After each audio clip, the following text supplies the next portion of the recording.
Hey, on in, Bindigan. Welcome. Yeah, Hello, dancing. hello. On in, how are you? How are you, Nuij Kwe? Doing okay. Doing okay. Big week. Talked to Roberta Jameson the other day. Kind of blew my Whoa. mind. She's Roberta Jameson. So Yeah, it was I good met for her a few Indispire. times. Yeah, She's uh, she's awesome, eh?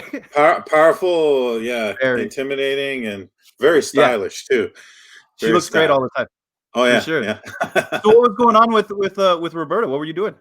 They just wanted me to, talk about my book, the success of the book, and like kind of plug Indispire, which put me through school. Oh So wow. I'm very indebted to them, and I like always want to like promote them because they do good work educating us, Ah, and putting like our First Nations Inuit Métis through school. And so I I, just want to give back. I played one of those. The one of the first. I think it was the first, like, because it was called something else before it was called Inspire. But Yeah, I I think it remember was called that. like the Achievement Awards or something. Yeah. Oh, did you? Oh, wow. Yeah, yeah. That's like huge. But I played like yeah, we didn't win it. We just played it. But Oh, bro, where are you broadcasting from? I'm in Haudenosaunee territory here. It's kind of cool. It's kind of cool. We had a really bad heat stroke here because we're close to the lake. We had a Mm. lot of like really moist temperatures. So I'm glad that that's passed. And you are where you're at. Anishinaabe territory, just by Ottawa, an hour outside on the farm, broadcasting from the farm. Um, yeah, so this week, not too much was going on for me anyways. I didn't like I've been taking some time off, like a lot. I've been taking time away from a lot of different things. It's been heavy. It's been a lot to process. It's been a lot to deal with. Just being Indigenous, just being, Yeah, yeah, seeing the things, the changes that are happening. It's been heavy. But bro, yeah. I can't tell you how excited I am for tonight. I've been so excited for this chat I since I know. heard about it. I know. Yeah. I like tripping. I watched them. The Once We're Warriors this morning, just to like take notes, and I was like blown away by the whole Oh man. movie. Like see it through new eyes. Yeah, seeing it as an adult was a big thing Yeah. because I saw it as a teen when it came out, and yeah, I can't wait. I can't wait to get into it. But yeah, before we get to tonight's guest, we want to remind you that next Friday is our big North of 60 reunion. We got Tina Keeper, Uh, Tom Jackson, Dakota House, Timothy Weber, and the writer Jordan Wheeler will all be here, and maybe a secret surprise guest or two. As always, we got the incredible Kim Wheeler hanging out backstage, and she'll be reading your comments and helping out behind the scenes. So you'll see her offer up information in the comments. She'll be fielding the questions also, so make them good, and she'll yes. bring them to us to our attention. We're also depending on you, our audience, to help us get this word out by sharing the link now. We're also on Facebook, Twitter, Twitch, and Periscope at Homies Chatting. So, Do you want to like do the like moment in history and then the word of the day, and then we can jump into it, or do you want to do that throughout the show? ooh, I don't know. Kim, what do you think? I think she told me at the beginning that I could do the homies history, and then Okay. like I'll be quick. Okay. So June 12th, 1990 is a very significant day for Indigenous peoples. This is the day that Cree politician Elijah Harper held up an eagle feather in the Manitoba legislature, and this effectively stalled the Meech Lake Accord here in Canada, where French people were trying to get special privileges recognized by the federal government without recognizing the special privileges of Indigenous peoples. And so he stood up and he killed the agreement, and he, in the process, he asserted Indigenous peoples' unique position in Canada. And we gotta like throw some respect to Elijah Harper, and I just wanted to pay homage. Yeah, I remember that. My auntie was working for Elijah Harper when that was going down. Oh wow, really? Yeah. Yeah. I was a kid, right? I like it was just like my auntie was working for the government at the time, but now like I knew she was working for Elijah Harper. I knew she was working for this Indian in the government. But my mom was working for AFN also, so I didn't really understand the difference. Really? But yeah. It was my auntie Kathy or Tiny was her name. She she worked for Elijah Harper. That's cool. That's cool. That's really cool. That was a good history of the day. Yeah. So I'm sorry. Go ahead. No, go. I'm super excited to invite our guest. She played both Beth Heke, Heke in the movies Once Were Warriors and What Becomes of the Brokenhearted. She's also an accomplished poet and playwright, as well as one of 6 actors on the planet who was directed by both Steven Spielberg and George Lucas. Yeah, I don't know. I can only think of one other. I can't wait to figure out the other ones.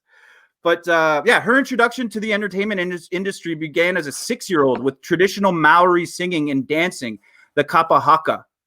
And we're about to talk to her about culture, among other things. I'd also like to bring up her series Siren, also that has to do with Nabi and Nene, or Nabi Kwe, like the mermaids and mermen, which is such a dope concept and something that's never really been brought up a lot. And we have those in our cultures too. And I can't wait to discuss these sort of things with the incredible Rena Owen. So here she is, Rena Owen. Hi. On in. Hello. Welcome. Kia ora, hi. How you doing? I got to remember not to move too much in this chair because it makes too much noise. I know that looks like a really cool chair. What kind of chair is it? It's a rider's chair. I'm going to just say something really quickly before I forget it, and it's the pronunciation of our vowels. This is a bit of humor as an FYI. Heke means love bite. Okay. The actual surname for the character was Heke. So Heke. in our language, we only have A, E, O, U. It's Heke. Heke. This is Heke. Heke it made me laugh because Heke is the Maori word for love. Yeah. But hey, it's great to be here. And hello to all the listeners. Kia ora. Kia ora and greetings. Where are you broadcasting from right now? I'm right here in Los Angeles. I'm on the border of West Hollywood and Beverly Hills, and I'm really lucky, actually. I'm in a great neighborhood. I'm in a great location, but I've been here. I came back in for work in mid-February and pretty much went not long after that into lockdown. So I've been at home. I've been at home for like 3 months. Yeah. How's that been? How's lockdown been for you? It's actually been really awesome because I've been on a nonstop.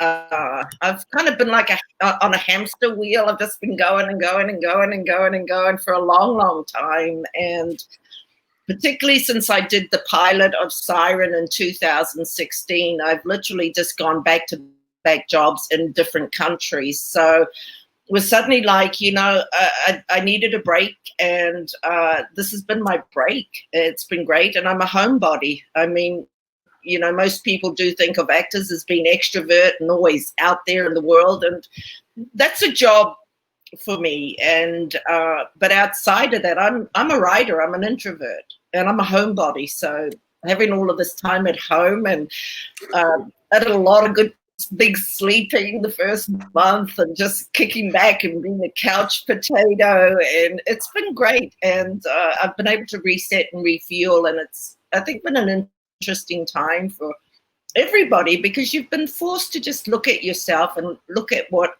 you're doing with your life and where you're at and where you want to be. Yeah.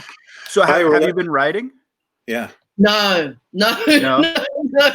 No, when I write, I tend to go onto this island in my imagination world, and I'm a typical artist. I'm very obsessive, and I just keep going and going and going, and all I do is, eat, live, sleep, writing. So no, I've used this time to catch up on stuff like tedious piles of paperwork. I still haven't got to my taxes, but it is a to-do list. I did some spring cleaning, pulled everything out of my wardrobe. I just did a lot of domestic stuff, and watched a few films and watched a few television series because I don't really make time for that, to be honest with you. But yeah, when I write, I'm very single minded focused on writing. So I have to have those gaps in my schedule to focus on writing. Maybe that's something I'll get better at when I get older and I start writing books, where I can put it down and go off and do an acting job and then come back to it. But it's not a priority right now. I did develop 2 screenplays, but both of those are finished and they're ready to get essentially made when I find the right producers who can have access to a lot of money. Because I think that's been my big project of Labour of Love, is based on the first historical novel ever to be written by a Māori, called Behind the Tattooed Face. And it's literally about tribe against tribe, pre-colonial. But it's going to take at least 20 to 30 million to make this movie. So it's epic. And it's one of those projects that I believe is a real calling on my life. And it's something I would like to achieve and actually get it made. Are you looking for like an Indigenous director to get that done, or do you have anybody in mind? Well, obviously the 2 perfect directors were Lee Tamahori, who made Once Were Warriors, or Taika Waititi, but neither one of those was available. So now it's kind of, to me, it'd be great to have an Indigenous person, but what's more important to me is the soul. It has to be the right soul. And to me, it has to be like a cinema poet, like someone like an Ang Lee, that kind of sensibility. Because you're looking literally here at a very Shakespearean story. You know, if we compare that to Once Were Warriors, this was a family. And that family could have been in any country around the world. But they were universal issues. And if you do get a director who's non-Māori, that's what we have our Māori consultants for. And of course, you've got an entire Māori cast. So those things are preserved by your actors and your producers. So to me right now, it's really about the right soul. Because we don't have Tom Cruises. We don't have Māori Tom Cruises or Māori, oh, sorry, I better turn off my messages. Sorry. No worries. Hear that little ding dong. and hopefully my landline won't ring. But because we don't have big major Māori stars, you know, most films are financed on their leading actors, but we don't have that kind of talent that can finance a $30 million film. So to a certain degree, your investors' security has to rest in who your director is. So you can't have an inexperienced director. Well, you could have an inexperienced director with a totally native cast, but you're not going to be able to raise a lot of money on that, because it's, as any investor will tell you, it's often the last thing they want to invest in, because it's more than often people lose money making movies. And that's the way it is. And when you look at Once Were Warriors, one of the biggest achievements about that is that movie was made on 1.2 million American dollars. No way. Oh, yeah. Whoa. In 34 days. 10 years later, Māori film after Once Were Warriors, Whale Rider, and that had a budget of $10 million. So, you know, it's like a lot of theatre and a lot of films, they're often not made on big budgets. It's got to be a big, powerful story, and that's what we had. But I'm jumping the gun here. And I should really be dictated to you guys by your questions. Otherwise, I'll talk and talk and talk. No, I love that's this. what this is about. Yeah. The vibe of this whole discussion is dinner table talk. And like, if we were at dinner, what would that be like? And you know, Jesse and I both have careers also within the Indigenous communities, and you know, just bringing up the different problems that we have, or even things to celebrate, I think is really exciting. Just to be Indigenous and talking about being Indigenous, you know, from people halfway around the world. I know you're in LA right now, but you're literally from like as far away from the earth as we possibly can be. But your movie, Once Were Warriors, really affected me as a child. And then like, again, as an adult, seeing it again as an adult. And I didn't watch it in between very often because it's so hard to watch. It's a really, really hard, heavy Indigenous story. It's in your face. It is. It's an in-your-face movie, and that's the kind of movie it is. And I do admire Lee Tamahori, who had a very clear vision about how he wanted to make this movie. And let me just go back to two very brief things here, because it's important for listeners out there who do want to be actors or filmmakers. But firstly, a lot of people do think of New Zealand as the bottom of the world, but if you turn the globe around, we're actually at the top of the world, and time starts in New Zealand, guys. A lot of people don't know that. The sun. I agree. We are the first people in the world to see the sunrise. So here we are, Friday, coming up to 20 past 4 p.m. on a Friday. They're already in Saturday. So, you know, it's really, it depends which way you look at the globe. But Lee Tamahori, you know, a lot of people thought he was an overnight success. A lot of people thought I was an overnight success. But if you look into anybody's background, you'll see a lot of work has gone into learning the craft and the skills of your discipline. It is a craft, and you don't just get up and be an actor, or you don't just get up and be a doctor without going through some kind of training and practice of learning your craft.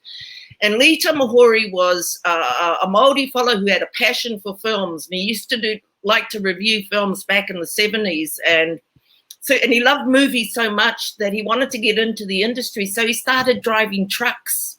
That's how he started out, was as a truck driver.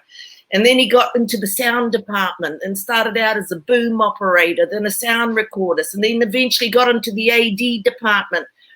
And some of the films he AD'd as the first assistant director were Merry Christmas, Mr. Lawrence, which was a Kurosawa movie in the 80s. The movies that launched Sam Neill, Roger Donaldson, Jeff Murphy, who used to be married to Medata Mita. So he, you know, this is all learning. And then he started to direct commercials, and he became an award-winning commercial in Australia and New Zealand. And he waited for the right film. So he'd been doing it for a good 20 years before he directed Once Were Warriors. And he was so clear and so specific about what he wanted. And he had to be, because we only had $1.2 million. We only had 34 days. And we also we shot on celluloid, and celluloid was really, really expensive. Yeah. Mm-hmm. So most of that film is one take. You don't get multiple takes. And he called me his one take wonder, because I came out of theater, where in theater, you don't get take two. You get one shot at it. You're there. It's live. You've got the audience in the palm of your hands, and you got to make that moment or you don't. So I was ready for my moments. But I also, too, so that story about Lee Tamahori, for anyone listening out there, you want to be a filmmaker, go and learn. Get at work or start on a set as a PA. Go and get somebody's coffee, sweep the floor, whatever gets you into the door. Because it's like me, you know, that's how I started too in theatre. I stage managed. I didn't care what I did, because I was hungry to learn. And that's it. When, you know, you want to be a writer, or you want to be a filmmaker, or you want to, you know, do music or whatever it is, you've got to get into the industry and just surround yourself with the industry. And because you watch, you can learn a lot just by watching and sitting there and being an audience to some of the greats. And that's what I was privileged to do, was watch people and learn. And that's what drove me, is I had a real hunger to learn, because just kind of going back, you know, I was born creative. You know, I was born with this hypersensitivity, and this, I was an empath, so I could feel and see too much, and I had this vivid imagination, and I was dramatic. And you were winning awards for your poetry as like before you were 10, right? Well, that was that's cute. Sorry, it was one poem. Still though.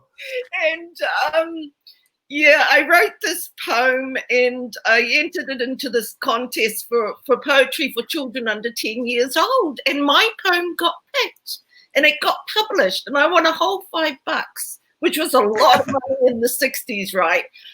But you got to kind of, this environment I grew up in, and this time I grew up in, which kind of relates to a lot of what's going on now too, is I was biracial at a time. We were half castes. That's what we were called, half castes.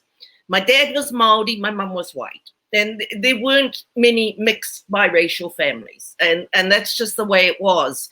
I wasn't born in the 50s. My older siblings were born in the 50s, but mixed marriages weren't common and they were a no-no. So much to the point where a lot of people try to get my mother to have an abortion when she first got pregnant to my dad. Because, you know, you couldn't have a colored child. You can't have a Maori child. And, you know, I regret that I didn't really understand when I was younger what a trailblazer my mother was, because she literally defied society and got rejected by her own family for marrying my dad. So she got thrown up into this valley where she was the only blonde woman in this valley full of Maoris, full of natives. You know, it's like, you know, I'm sure that was a story for a lot of your guys, older generations, with biracial relationships when you're kind of the first of that line. So we grew up on our taha Māori, on our Māori side, under the umbrella of our grandmother, who was my biggest matriarch, and I loved my nanny. And it was in the sticks, you know, we were dairy farmers. And the majority of my little hometown, which really was a res, for want of a better word, was 97% native. So whites were a minority in my hometown growing up. And culture shock came later when I had to move to the city. And it changed when I was one of only 66 girls in my nursing class, and I was the only little native girl there, me and one other.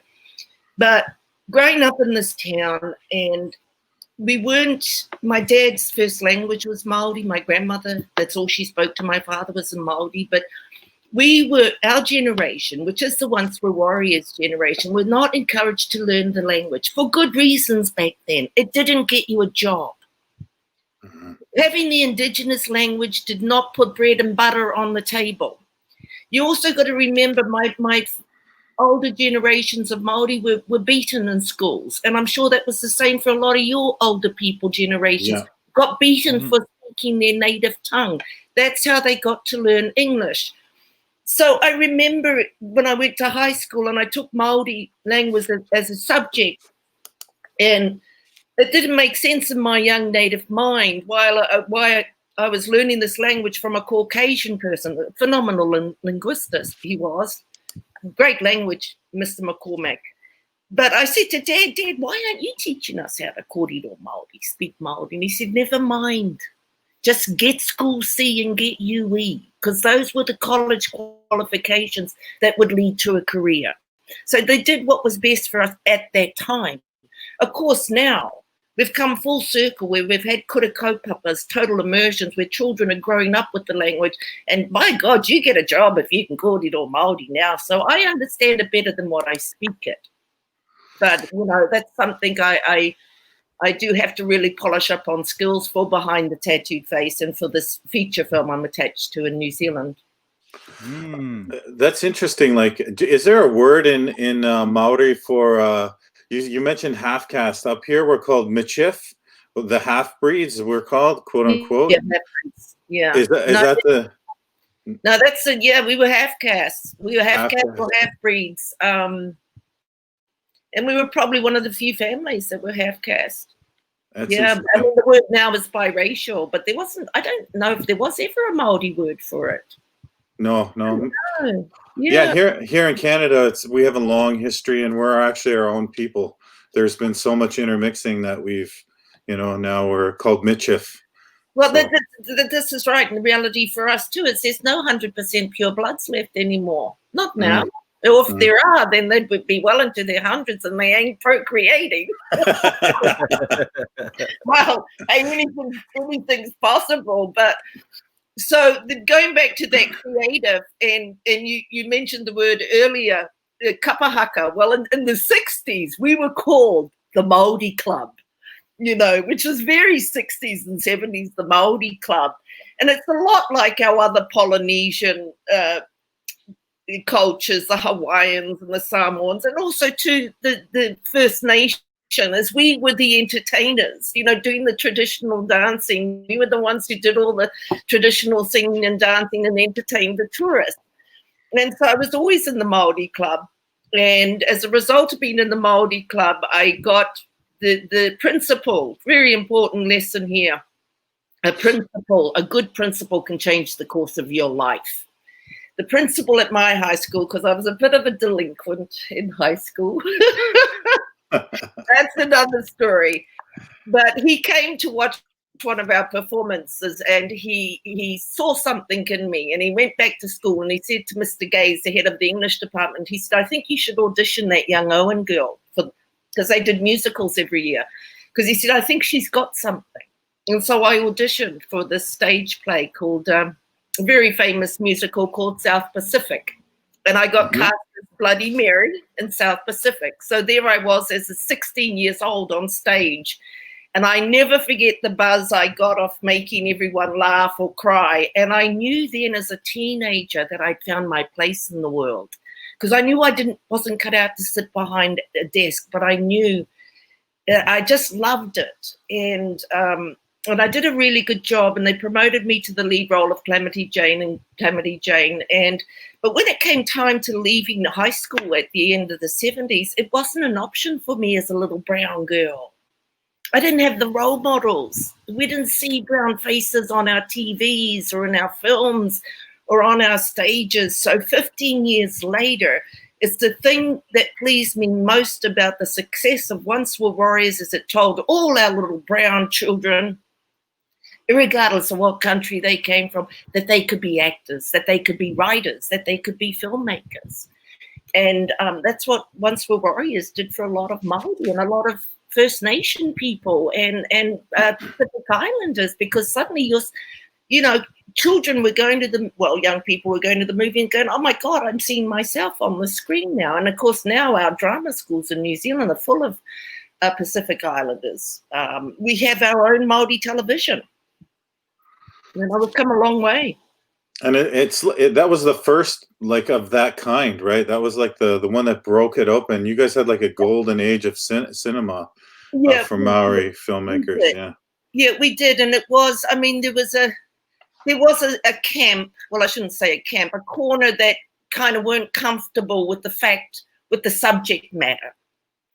That didn't want to see Māori launched in that kind of light.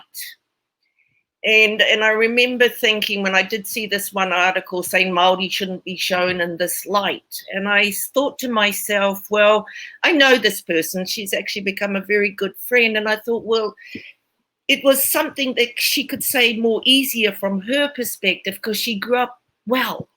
She grew up had an academic life. She grew up well supported in who she was and her taha Māori. Whereas for a lot of our Māori families, they were behaving like the behaviour in Once Were Warriors. For a lot of our Māoris on reservations, they were, that was the lifestyle that a lot of our Māori were living. And I'm like, well, who are we going to serve? Are we going to kind of serve the academics of our world and go pretend, we're all successful academics? Or are we going to actually help the majority of our people and go, guys, this is what it looks like? Yeah, I feel like Once Were Warriors was the first time I had to see the true effects of colonization on Indigenous people, right? When you see Once Were Warriors. That's the difference, though. See, you as an international person, and the first review, and I was so pleased for this, in Cannes, at the Cannes Film Festival in France, the first paragraph said, this film shows you what can happen to a warrior race that has been colonized. But from within our own country, one of our most famous critics at the time was like, this film shows us what we've all known, that Maoris get drunk and they beat each other up, But the rest of the world didn't see that. The rest of the world saw what you saw. Well, what's really funny was when I was touring Australia in A Tribe Called Red, they'd love to bring up all the colonization that we had in Canada. So they'd bring up, residential schools, they'd bring up reservations, they'd bring up all these things. And we'd have to bring up also oh, well, just like, we have the 60 scoop, like you have the stolen generation. We have residential schools, like you have I forget what they're called, but they had residential schools, right? Like the same sort of thing. Yeah. So I always had, like, they like to bring up the colonization that was going on in Canada. But when we brought it back to what was going on in Australia, they didn't want to talk about that. But I think it's part of the human condition. And I think it's where we come into this revolution that's going on right now about trying to change behaviors, is we've not always been good at cleaning up our own backyards. It's easier for us to look over there and go, well, they've got a problem. They're the ones with the problem. We're okay here. Or not kind of addressing problems that we all know have existed for a very long time. I mean, my generation grew up, this is the Jake the Muss generation too, which is really important, because that character was almost created out of that lifestyle where they were disenfranchised from their culture, where Māori were taken from rural communities and thrown into the cities, so they lost their cultural identity. So he has what you call a pretty big chip on his shoulder, old Jake the Muss, and therefore he has this need to be the big macho man and prove his physical prowess, because on the inside he suffers extreme low self-worth and inferiority complex. Yeah, you want to say? This was it. Sorry, Rena. Yeah. I hadn't watched. I only watched What Becomes of the Brokenhearted like recently, like this week, right. And I didn't know, like, Jake the Muss gets like fleshed out way more in that part. So when he brings up about, like, listen, like, this is all I saw. Like, when I grew up, like, I got beat, my mom got beat by my dad, my uncles beat my aunties. Like, this is just what I saw. I don't know anything else. And like, I never put those two together until, like, until I saw that movie as an adult, and the way that it really fleshed out, this abusive, horrifying character that is like the personification of all the hate and anger that Indigenous men have received through colonization, being told we're worthless, being told we're that's what Jake the Muss really reflects, is like the anger and resentment that Indigenous people have towards colonization. I feel like Beth really represents the connection and hope of Indigenous culture. And yeah, it's a key to the success of the film too, because it was really first and foremost a woman's film. It came from the heart of Beth and Grace. Mm-hmm. It's kind of lacking in the so-called sequel, which was made by totally different filmmakers.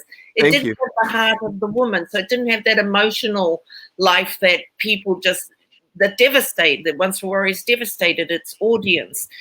And Jake did get more fleshed out in the sequel. But the other thing he had, which is mentioned upon in Once Were Warriors, is that he had this not only an inferiority complex and low self-esteem and low self-worth as a Māori man in that generation, but Beth came from a rangatira line. Beth came from a blue bloodline. I come from a blue bloodline. I come from Kawati. I'm a descendant of Kawati, who was the last chief, Māori chief, to actively engage in battle with the Brits, with the English. And he was well into his 70s. And he was also one of the first people to sign the Treaty of Waitangi.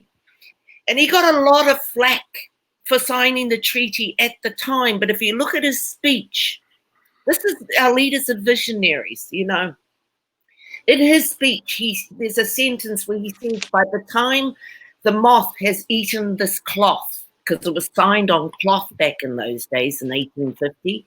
He said, by the time the moth has eaten this cloth, this is when our people are going to need this the most. And exactly 100 years after the date of that speech, it became a legally binding document in New Zealand, which is what gave Māoridom power.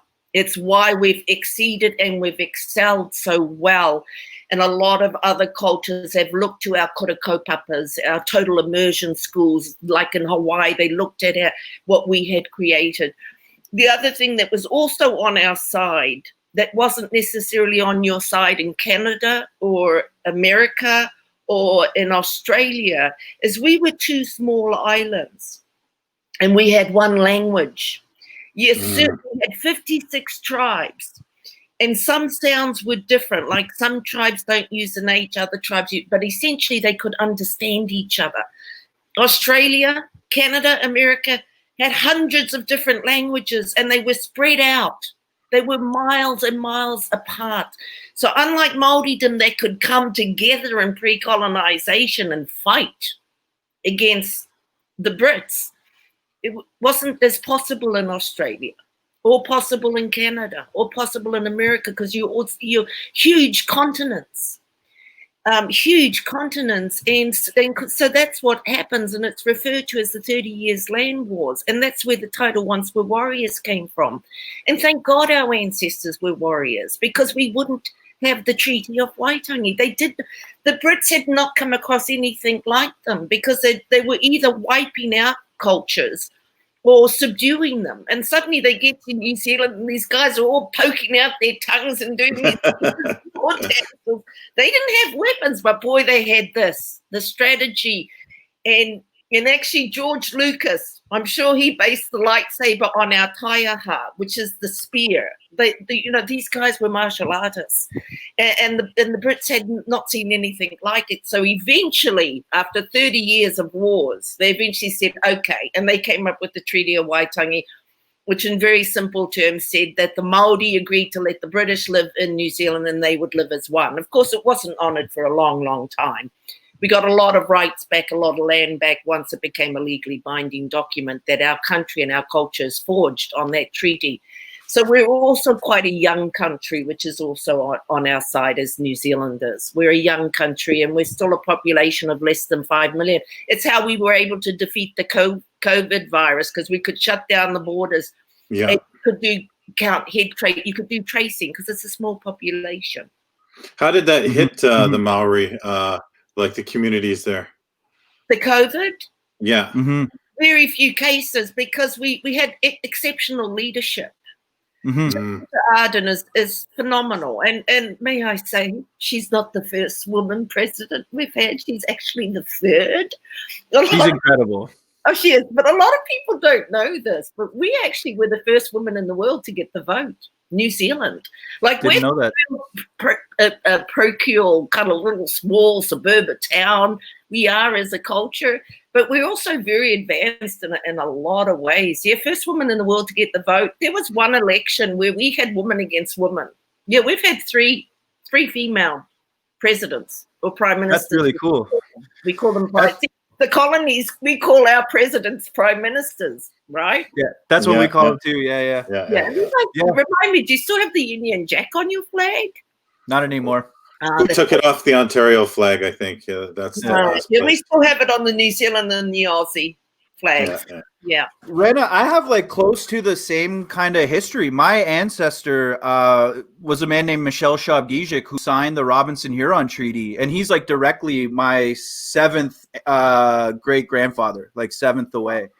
And there's a teaching that talks about those 7 generations and how like everything we do today affects those 7 generations. And there was this ruling that happened last year, which blew my mind, but it was to update that Robinson-Huron Treaty because we make $4 a year. I still get $4 a year, and this was signed in 1850. And anyways, they said that needs to be updated, and we're supposed to get like more up to date like payouts instead. But that ruling is like for real. Actually, my ancestors 7 generations ago, his decisions coming to fruition in real time for me right now. And there was no better way to like realize that and see it and be like, okay, now I got to think 7 generations ahead. Now I got to think like, that's right. That's the obligation of us, as I mentioned earlier. I think, if you're still here, that means Creator's still got work for you to do. And I'm a big believer in, like, we can't change what went down.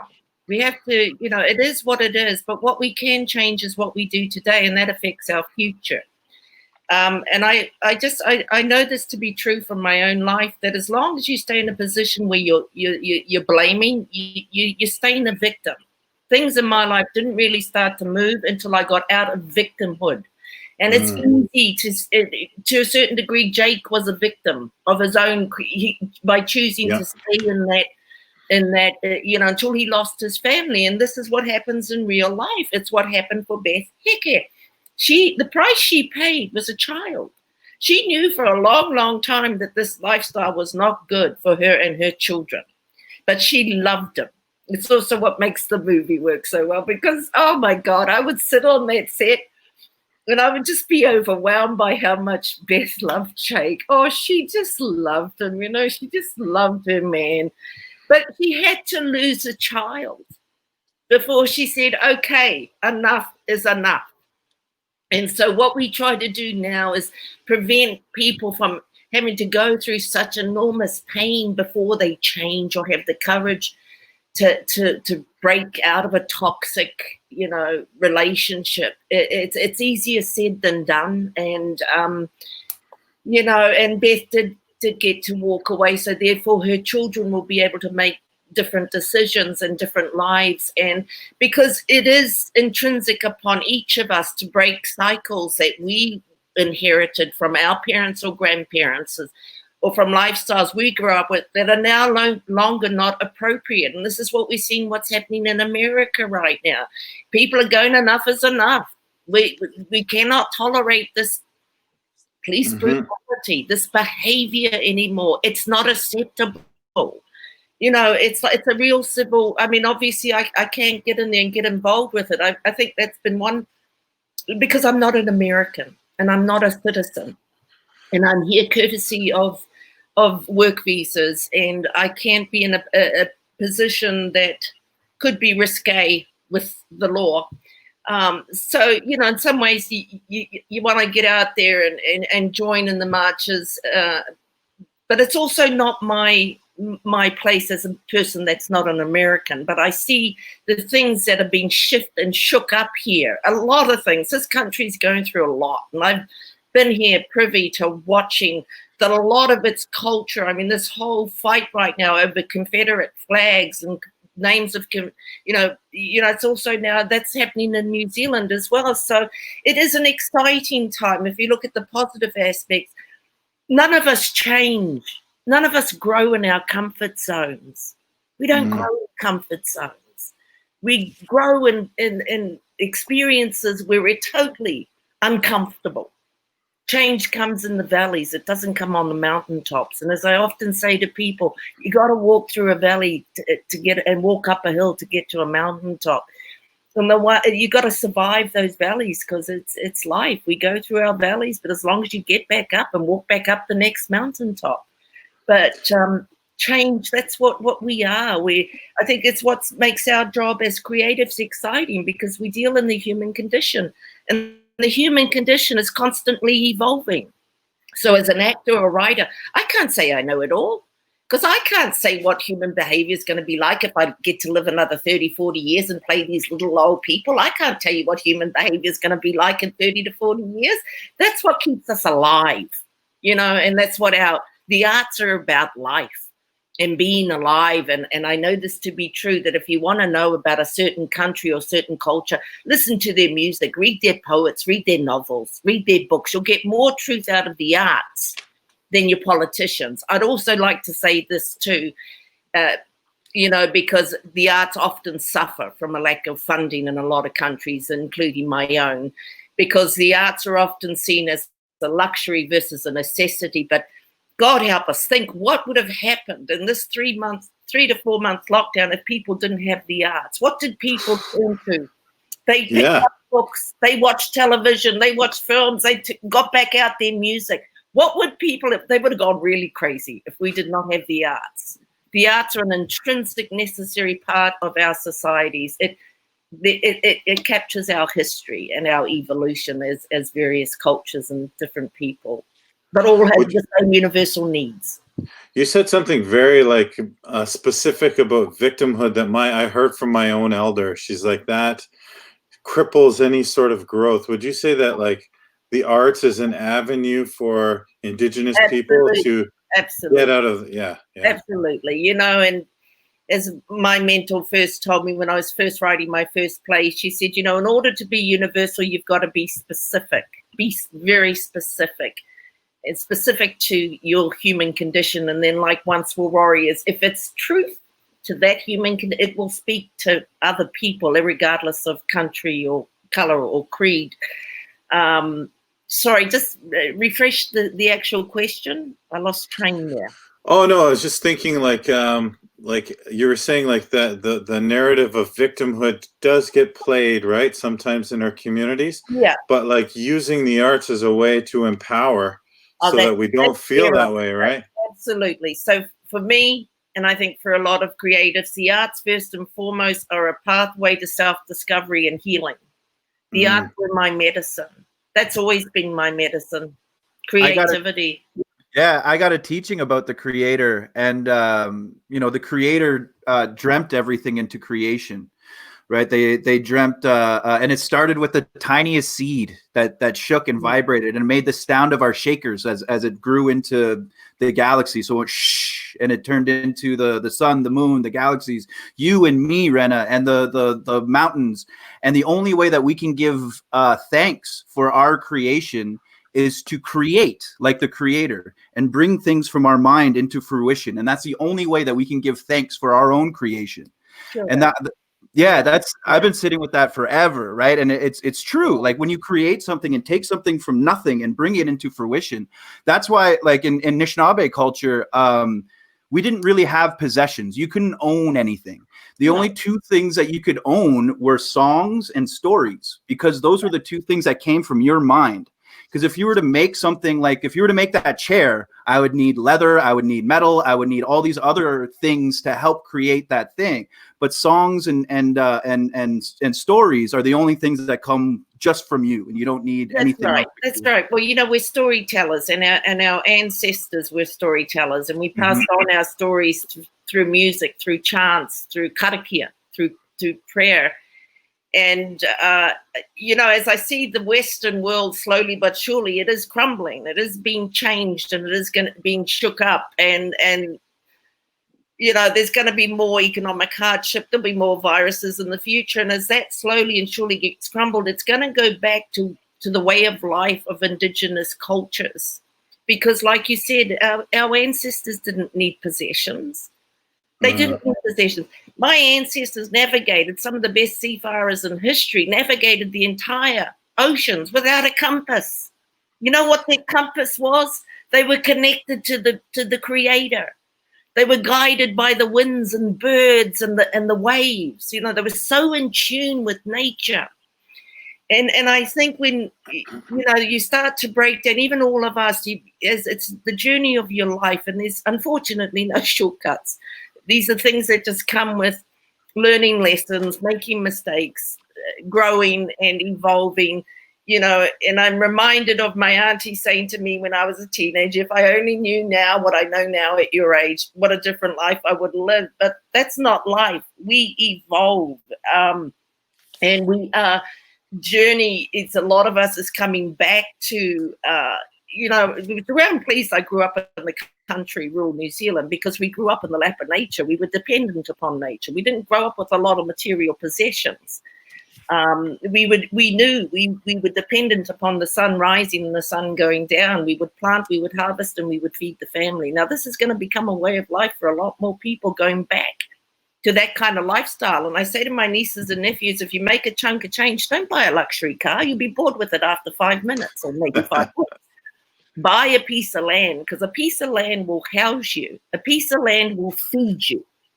And that's, a lot of people are going back to that. Like, people talk about this whole organic lifestyle. Like, excuse me, that's the way people are. We had chooks. We had gardens. My grandmother had every fruit in her orchard. Native people, we're good at living off the land, because that's our cultures are in sync with the land.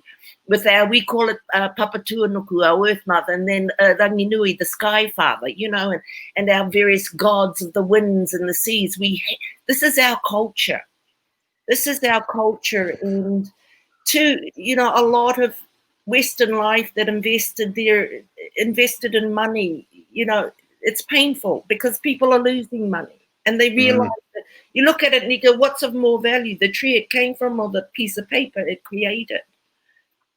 I don't know if you're aware, but this is exactly what Ian has done. He took what he made with Tribe, and then he's got a piece of land from it. So like, this is one of my dreams too, to get on the land, live like that. You know? It's a great lifestyle, and so that's the nice thing about lockdown too. I mean, I am a homebody, so I cook, and I love good food, and I love cooking, and I like being domesticated. For me, it's a therapy. It's a relaxing thing for me to just be at home and make a meal and share it with people I love, with people I consider family to me here in LA.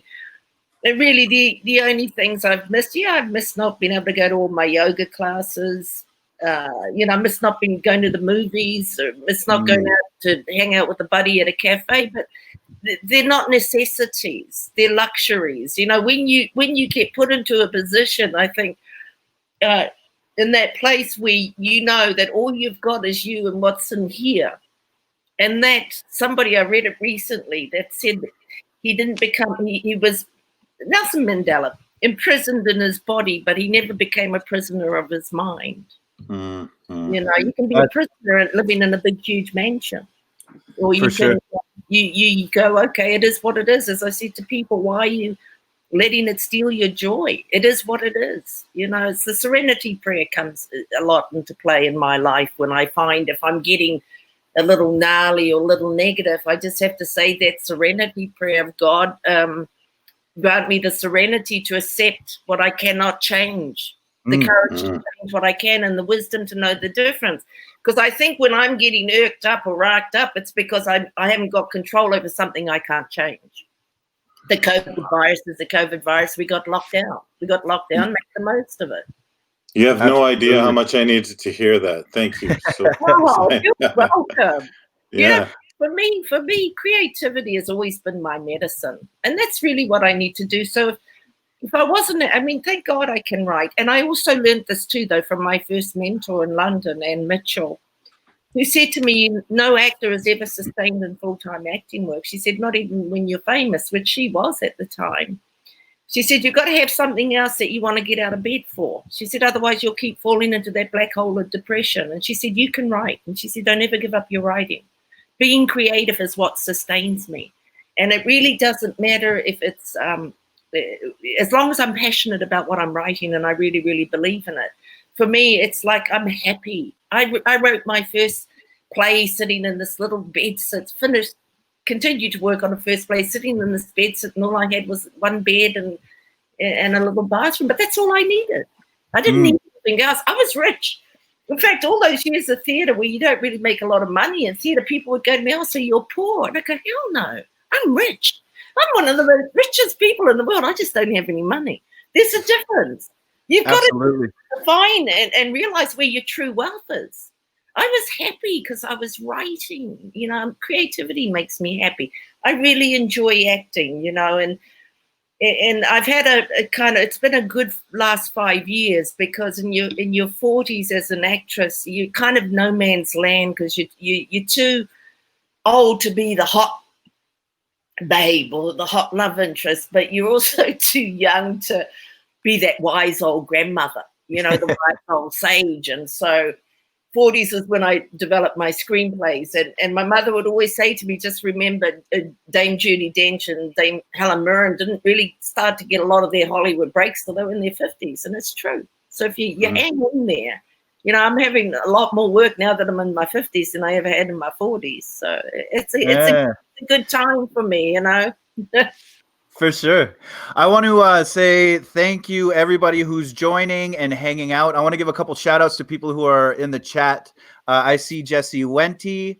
I see my mother. My sister is in here. And Ernie Penacoli. I don't know if you guys know Brother Ernie, but he's a Cree man who's credited with capturing the hip hop, the beginning of hip hop through photography. He's one of the most famous hip hop photographers, and he's a Cree elder, which is very cool. Jesse, I believe you have a student named Rosa, who's about to join us. Rena, what Jesse is a assistant professor. A professor. Yeah, go on. Sorry. of yeah, of Métis history, and I'm also as you know, a writer, and so I wanted one of my students to actually have the chance to talk to you because we'll never get this chance again, and so they joined, and I just want her to ask a question too. And we will get the chance to do this again. See, this is technology. Before we go to her, it's something my grandmother would say because we didn't grow up with technology. And I remember when my father got my grandmother her first black and white TV, and he made her sit down. We were all sitting there on the couch on her sofa, and my dad turned it on, and she went, and she said, "That's the Pākehā for you." Pākehā meaning white man. That's the Pākehā for you. So look at us. We're in different countries. We're in different locations. We can still be doing this because we got this thing called technology. It's wonderful. That's brilliant. Yeah.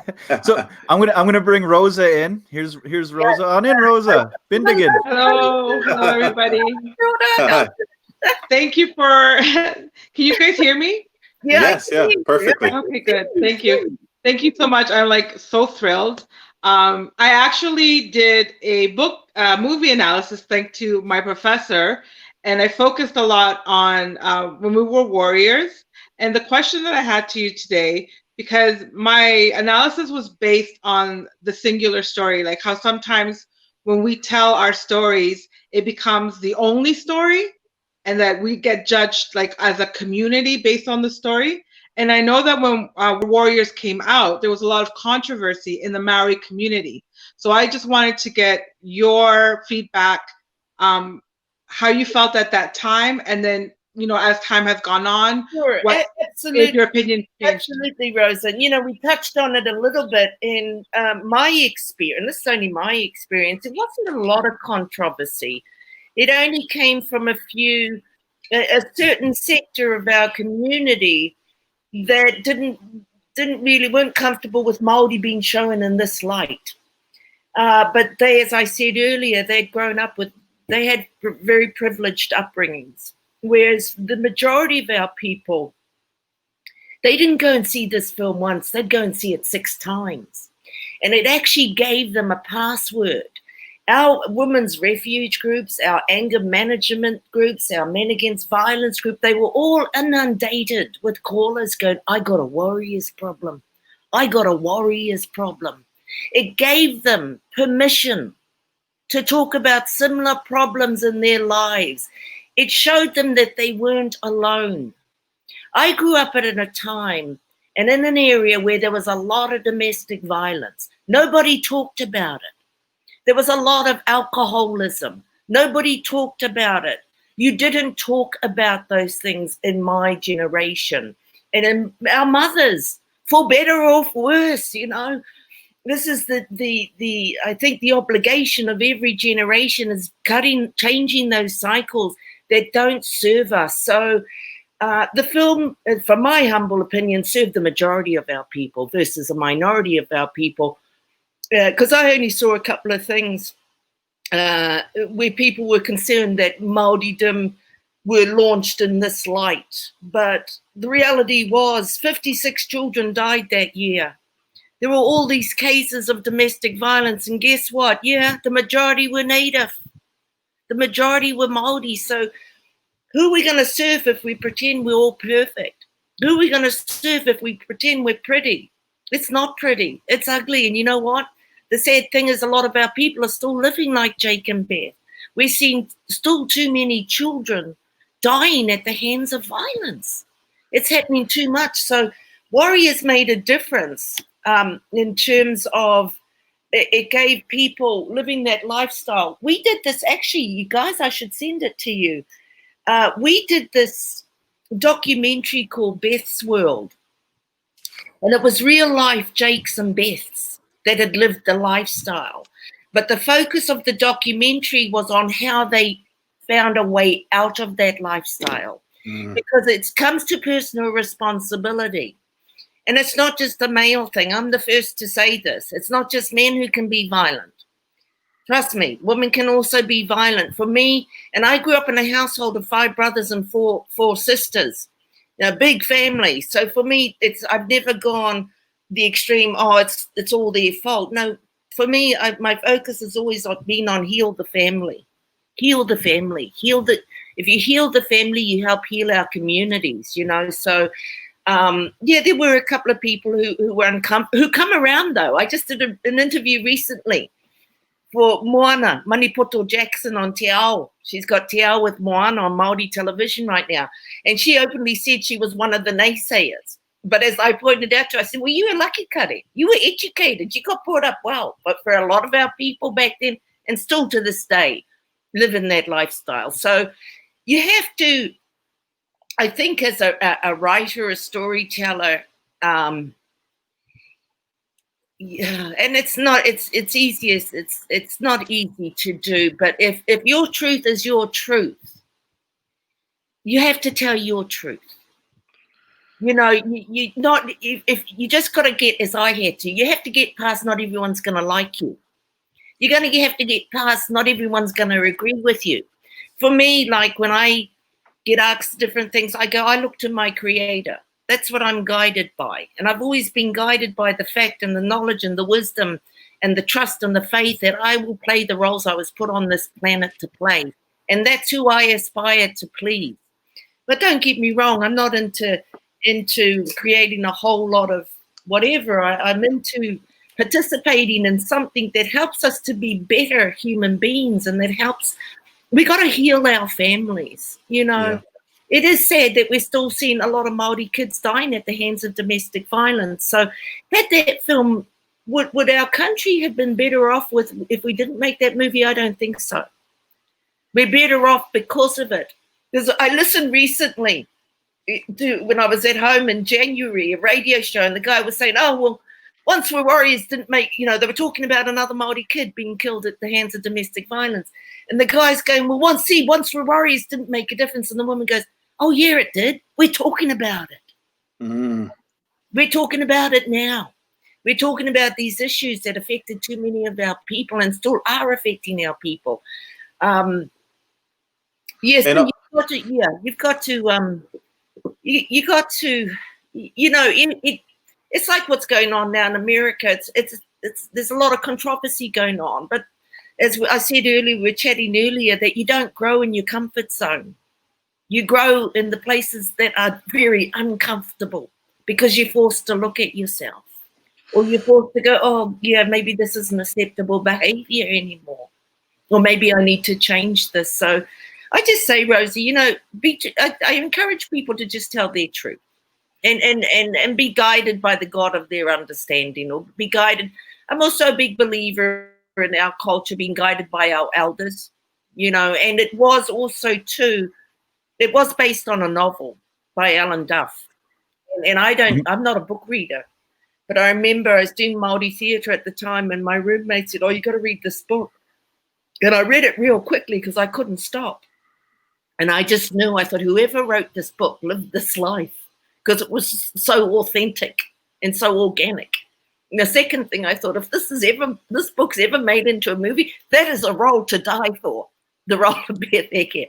It's like a gift of a role. So I like to think that the movie did more good than harm. And yeah. When I watched the movie, like my family in Saskatchewan, we're the rebel Métis who fought against Canada. So we went to war, and a lot of our broken men, it mirrored, and it reflected in a lot of ways what I've seen in my own family. And so my mom has watched it. It's an incredible movie that has given voice to other colonized people across the country, the world, you know. And so to see it, like you said, to get very specific about the Maori reality, but then to have that reflect the universal truths of like what colonization does to our men, does to our women, does to our families, you know, that's invaluable. That's a priceless reflection. So thank you. Thank you. But Rosa, the one thing I want to say too, you know, back then is when this whole Me Too movement went on, someone made a comment I thought interesting. They said, you know what, Beth was one of the original Me Too women on our screens, but you know what, people didn't want to know about it in the mid-90s. They weren't ready for it. I remember sitting here in New York on a press junket for Once Were Warriors, and a press person had inquiries from these community groups going, "Oh, we hear you got a movie about domestic violence. We'd love to see it." And they were going, "No, no, no, no." And I said, "Why are you saying no?" And I said, "Because this is your audience." And she said, "We're saying no, Rena, because we don't want to market this film as a film about domestic violence." I said, "But that's what it is. It's a film about domestic violence." And that year, and I said, "You got the perfect P&A campaign, press and publicity campaign." We were smack in the middle of the O.J. Simpson case. And do you know what the reply was? Oh, Rena, no, everybody's sick of the O.J. Simpson case. Nobody wants to know about domestic violence. Hello, the whole country watched that court case for another 3 months. And it's interesting. So a lot of the world weren't ready for it back then. And 25 years later, we've got new generations discovering this movie and going, "God, this was made in 1993. Well, it came out in 1994. So it does take courage to tell stories that can be quite well, not quite. It was a very confrontational story, but it made a difference. And I like to think it made a difference for a lot of good. And it certainly put Māoris on the map as filmmakers. It launched my career, Tenyetta's career, Cliff Curtis's career. But the thing for me personally, the most important thing it told all our little brown children that they could be filmmakers, that they could be actors, that they could be writers. And so now our drama school is full of Pacific Islanders. Oh, she's off the screen. Oh. Yeah. I didn't do that. Did I do that? I don't know. I didn't do that. I'd have done it myself. Hopefully I answered. She might have done that herself. Oh, technology maybe here. I don't know. Yeah, that wasn't me. Well, hopefully I answered her question. Yeah, it launched all you guys' careers, right? You know? I really appreciate Rosa and her question. That was great. Bro, that was wicked. Thank you for having it. Question, but it's a question also too that's gonna never really go away when you're daring to do something that's taking a harsh look at oneself or one's community. You're always gonna get people who aren't comfortable with it. That just is part and parcel of being a trailblazer. Think about, we wouldn't have Star Wars if George Lucas had listened to those people who say, "You can't do a movie like that. What are you doing? You're crazy." We wouldn't have come as far as we've come as people if we didn't have visionaries who were bold enough to follow that story that was in their heart or that vision that was in their mind. That's change comes from that. It's like witnessing what's going down in America. Every revolution, it starts with this spearhead of a lot of radical whatever, all this being shook up and protests. But then, in come the moderators. But you've got to go to that extreme before it shifts, before there's actually a shift where people go, okay, we need to draw attention to this. Too many of our children are dying. Too many women are living in these households. And it did change. But I think, the sad thing is the fact that there is still families living like that and children are still dying. And it comes back to what we talked about earlier, which is easier said than done, is that trying to educate people. You talked earlier about educating. That is such an important thing for us to do, to before people realize, because they're literally repeating habits. They're repeating behavior they were taught, we spoke about. It's subconscious. And it's a journey to change that subconscious automatic pilot that's in you, that triggers in our makeup. It's a process, and there are a lot of great groups that got set up as a result of Once Were Warriors. There was an ex-gang guy who set up a whole thing for teenage delinquents to stop them from going into gangs. And so sometimes you got to say, this is what it looks like. What can we do to help fix it? Yeah. I related to that part of the movie, the initiation of the young fella, and like that's a problem with a lot of youth in Saskatchewan, the young men. So that was it's in our genes. We have this need for, as we call it, for the rohe. We're tribes. We come out of tribes.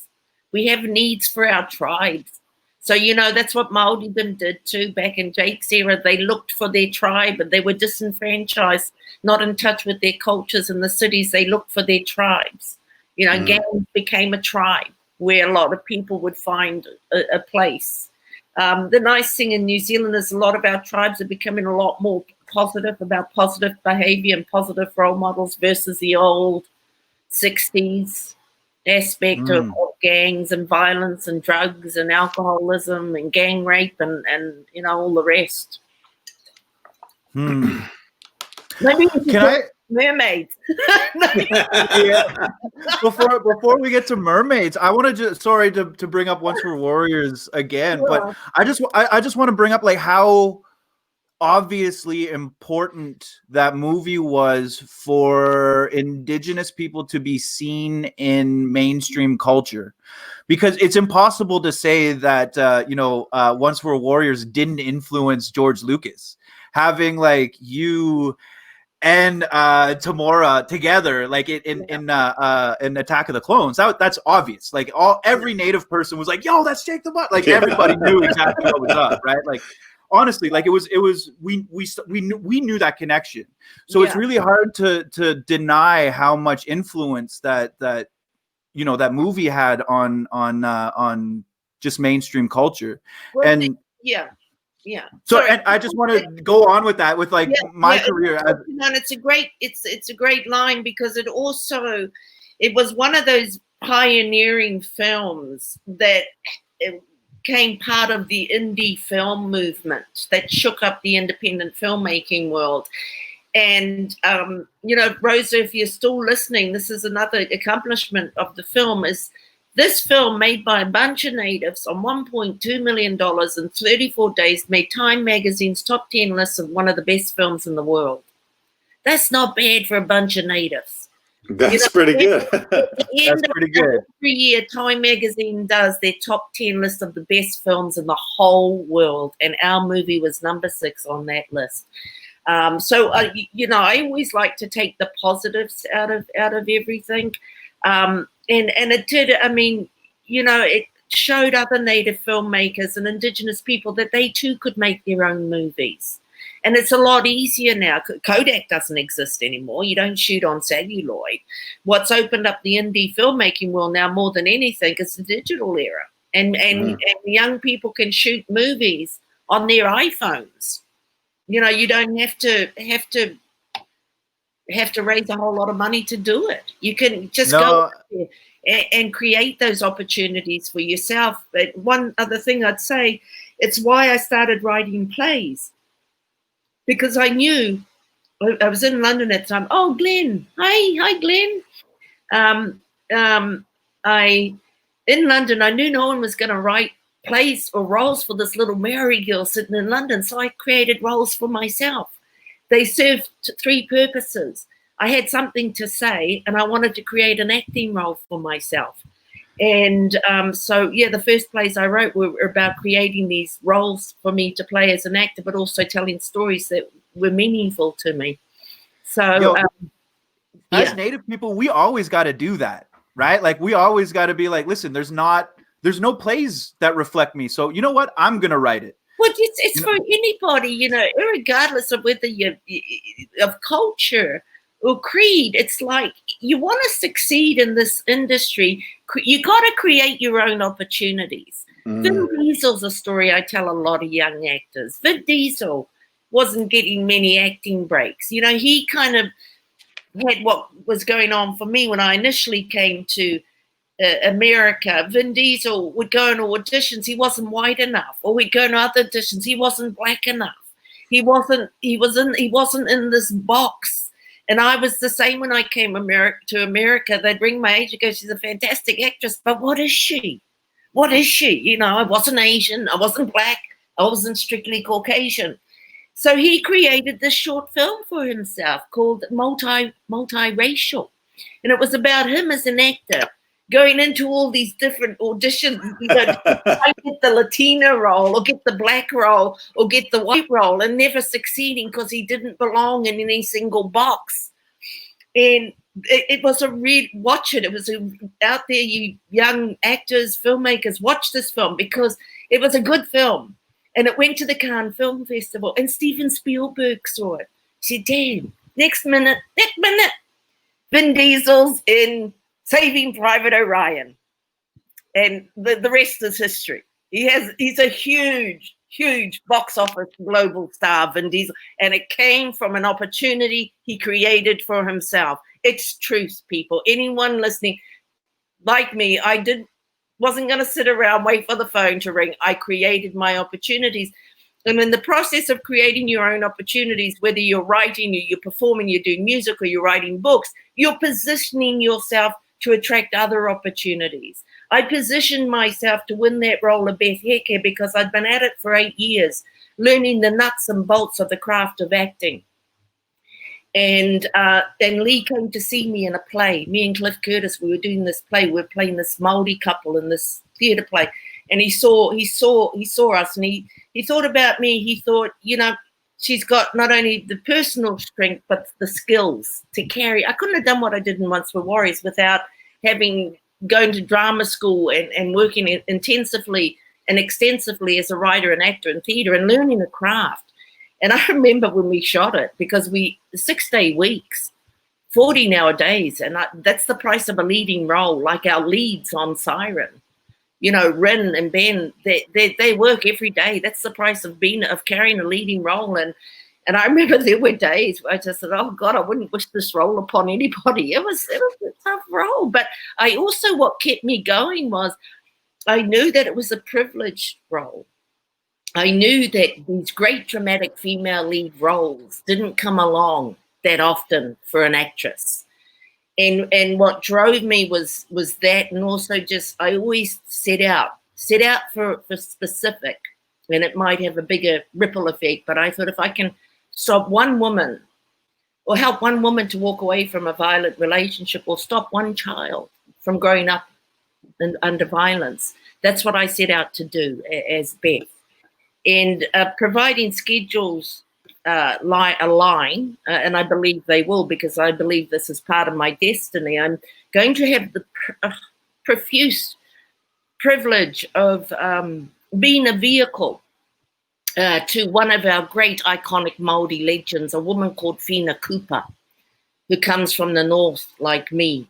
And she set up the Māori. She was always very proactive in the rural communities with her tribes and the betterment of her tribes and setting up working bees and communities. And she set up the Māori Women's Welfare League. She was the woman who led our land marches in the 70s when Māori was sick of land being Māori, native, indigenous land being taken away. Whina Cooper, in her late 70s, led that march from the tip of the island right down to Parliament in Wellington to get land back and to say not one more acre. And providing everything's aligned, I'll have the privilege of portraying her from 50 to 80, because I can't play her when she was 20. They'll have a couple of us actresses portraying the different phases of her life. And I consider that an incredible privilege and an incredible honor. And it goes to what I believe as creatives, we're really just instruments. You know, that's how I work. For me, it's first and foremost spiritual. I do the work, I do the theory, I do the intellect stuff, but I tap in and I let go and I let God just move through me. That's how I work as an actor. I just become this channeler in a way, this vessel to this, you know, and thank God I work like that, because with Warriors, I spent 6 months preparing for that role. And I'd go in at 4 a.m. in the morning and I'd go, God, how am I going to do anything? Because I was so exhausted. But it just did itself, because I'd done all the theory. It all. I wrote this autobiography for Beth, and right down to when she first met Jake and their first kiss. And, you know, you don't see these things on screen, but they're in the backbone of the character. Because that's how I operate too as an actor. And it's an important thing for writers, is you ask yourself the question, who am I? And how did I get to be that way? And our lives don't start at the beginning of a novel or the beginning of a movie or the beginning of a TV series. It starts the day they're born. And there's a lot of truth in that saying, show me the child and I'll show you the man. That first 7 years is so formative. And if a child has grown up in a violent home of alcoholism or drug abuse, then there's a strong chance that that person will end up in a very similar lifestyle.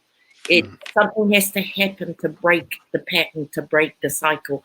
So the good thing about Warriors is it enabled a lot of people to go, that's what I look like.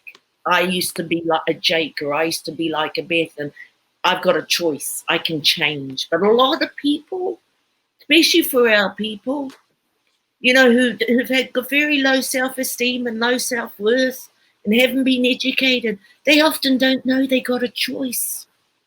They don't know they got a choice, so someone puts it in their face and goes, guys, you actually got a choice here.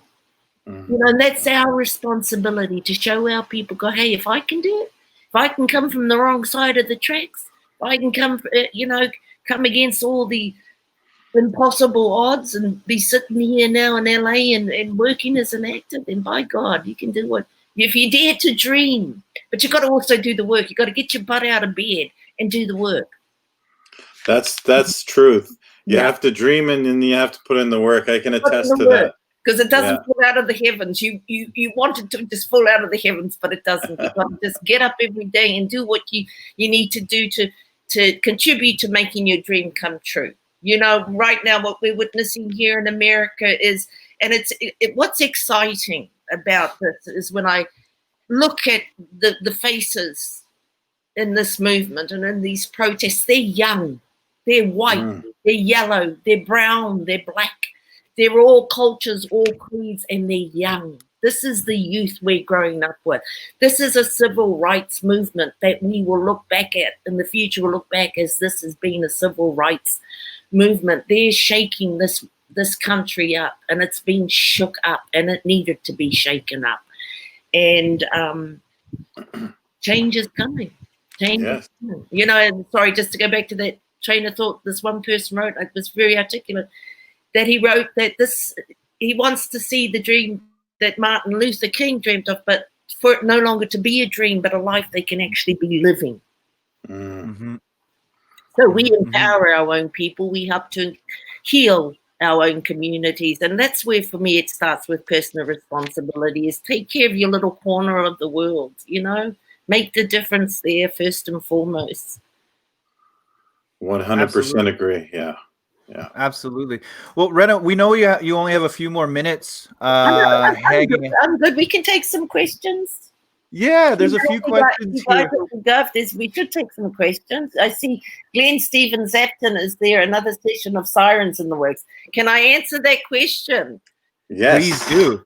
Because I met Glenn in Vancouver through Murray Porter and Elaine. Hey. Shout out to Murray and Elaine. Those are good friends of mine too. Yeah, exactly. Love Murray. Yeah. So greetings to you, Glenn. We still do not know whether there's going to be another season of Siren. It's a waiting game right now, but I think we should hear fairly soon if it's going to go to a season 4. Normally they would announce in May, but you know, this year's been different because of the COVID lockdown, and a lot of productions have been shifted to 2021. So I hope there's going to be a season 4. It's a character I really, really enjoy, and you know, and we've got a great cast and a great crew, and we shoot in the very beautiful Vancouver, and I love Vancouver, and I hope it goes to season 4. So no, we don't know yet, but hopefully, like soon, like next week, I'm really hoping that we will find out, because also the New Zealand movie about Fina Cooper, we're waiting to hear the dates if Siren will go to, because I when you sign up for series regularly, you have what's called an option. They have your option for six contract years, and it's their right to renew the option and go, you know what, the show's been cancelled. But it's got a huge fan base. It's been Freeform's most successful show in terms of it's their best rating show and one of their best international sellers. So you would think, in theory, that it would go to season 4, but you know, nothing. You just, it's a whole new world. You know, this whole COVID thing shaking up filmmaking. People aren't going to cinemas anymore. You know, it's changing a lot of things. So no, Glenn, we don't know yet. Vanessa, Rena, how do you stay connected to your community and the land when over here in Turtle Island? Oh, that's a great question. It's in my heart, Vanessa. So I never feel disconnected. You know, for me, home is in the heart. And so no matter where I travel with the same heart, and I never lose that. Because I grew up the way I grew up. Like, I didn't go to a city, move to the city till I was 18 years old. So, which really freaked the life out of me. I went through extreme culture shock. Because as I said earlier, the small town, rural community I came from, less than, 3,000 people. It's only got around 1,700 right now. We were all related, or you went to school with each other, or you grew up on the same street, so you had this strong sense of community. And because I grew up with that, I'm very clear about who I am and where I come from, and that's always been my foundation.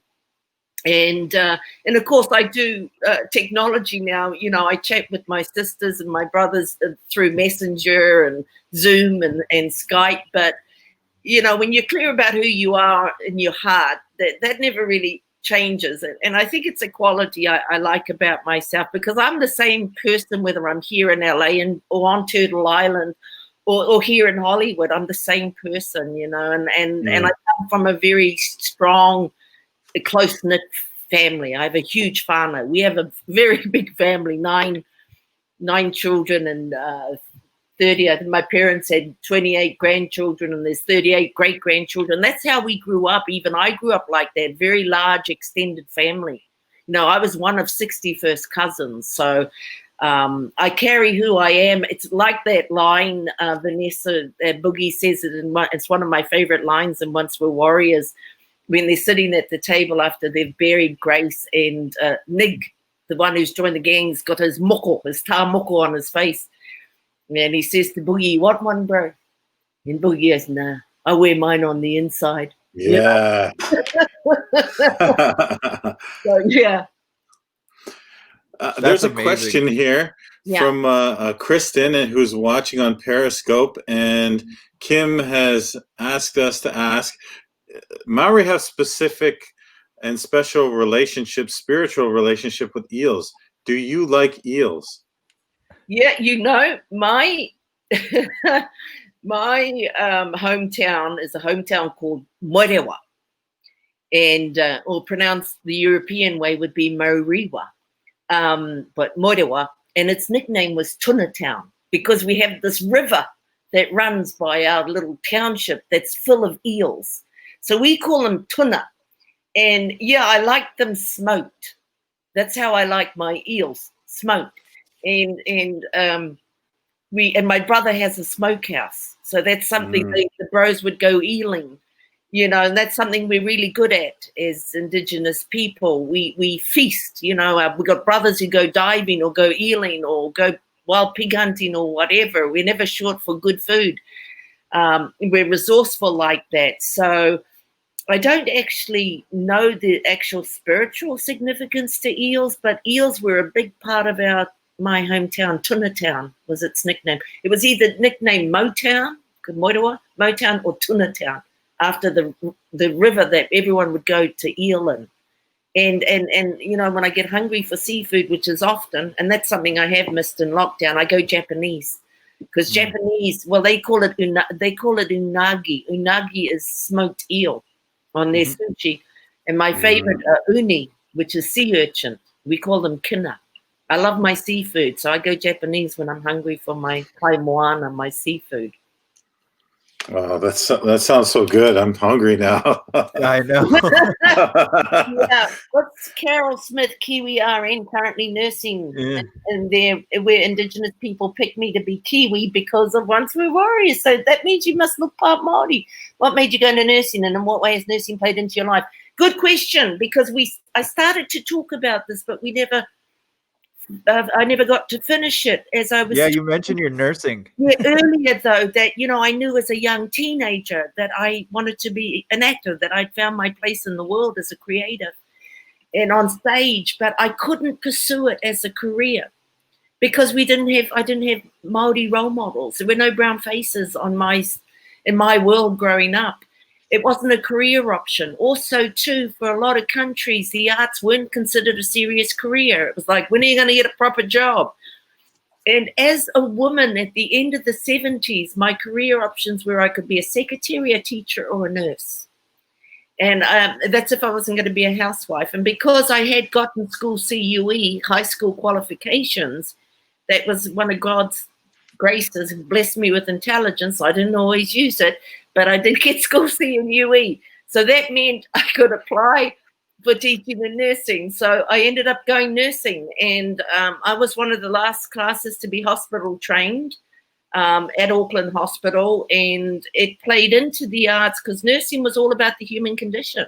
It's about human beings, what makes up humanity, their physical states, their physiology, their biology. And we'd do 3 weeks on a ward and 1 week in nursing university. And I've always thought it was an exceptional background to what I now do. The only reason I left nursing is because once I qualified as a general and obstetric nurse, I left New Zealand and I went to London, because that's what Kiwis did in my generation. You did your OE, your overseas experience, and it was London. We were influenced by London's music and fashion, unlike my nephews and nieces who were all influenced by Americana. We were influenced by Europe and London. And I did have aspirations of going to med school to become a doctor.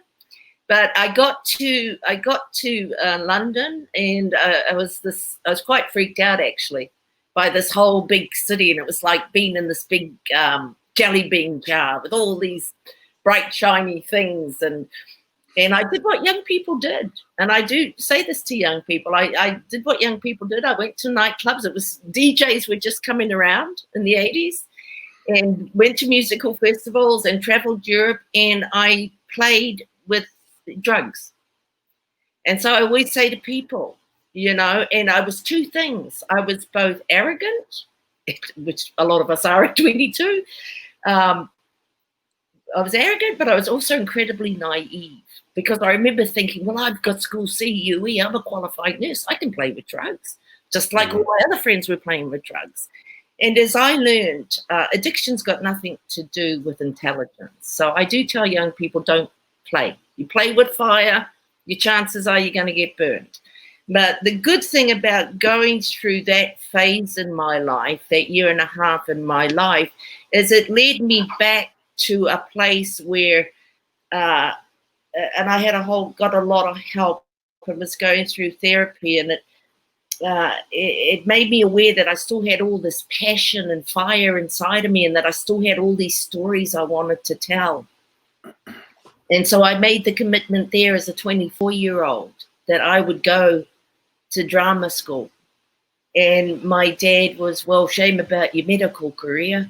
But when I sent him newspaper clippings from my first stage play, his daughter was suddenly in the newspaper. So maybe this acting thing wasn't such a bad thing.